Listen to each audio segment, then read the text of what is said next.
अस्सलाम वालेकुम स्टूडेंट। आज हमारी फार्माकोग्नोसी की क्लास है और आज का जो हमारा चैप्टर है वो चैप्टर 5 है और टॉपिक का नाम है इंजाइम। इंजाइम क्या होता है हमारे पास? The enzyme can be defined as these are the catalyst of biological system that are produced by the living cell which are capable of catalyzing the biological reaction। ये जो एंजाइम है ये आपके पास एक कैटलिस्ट है जो कि बायोलॉजिकल सिस्टम यानी लिविंग की बॉडी में पाए जाते हैं और जो आपके लिविंग सेल है वो उसको खुद प्रोड्यूस करते हैं, खुद ही बनाते हैं, which are capable of catalysing the chemical reaction और बायोलॉजिकल रिएक्शन।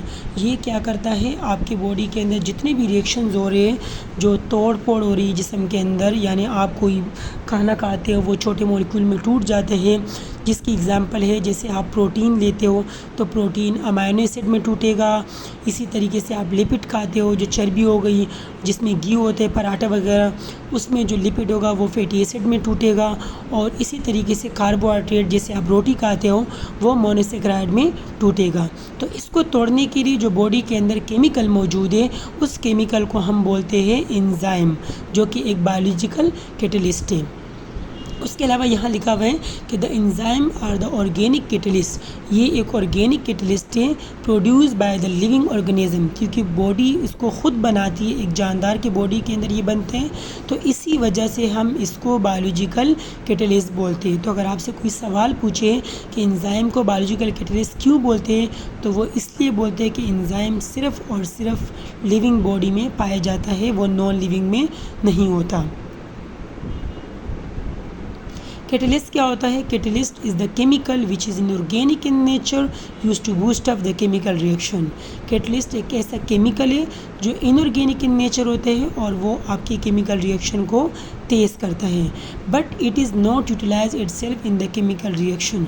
ख़ुद वो केमिकल रिएक्शन में यूज़ नहीं होगा, यानी वो किसी के साथ रिएक्शन नहीं करेगा, वो किसी के साथ मिक्स नहीं होगा, वो सिर्फ़ और सिर्फ केमिकल रिएक्शन को तेज़ करेगा। जो दो रिएक्टेंट हैं उनको आपस में मिलाएगा या एक प्रोडक्ट को तोड़ेगा।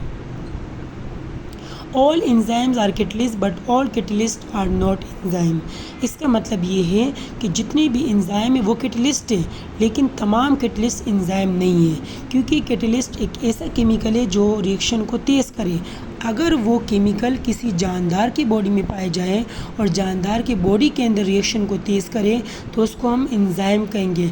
लेकिन अगर वो इंसान की बॉडी से बाहर हो या जानदार की बॉडी से बाहर हो और आप प्रैक्टिकल के दौरान उसको यूज़ करते हो लैब में, तो वो जो केमिकल होगा जो रिएक्शन को तेज़ करेगा उसको हम एंजाइम नहीं कहेंगे, उसको हम सिर्फ कैटलिस्ट कहेंगे।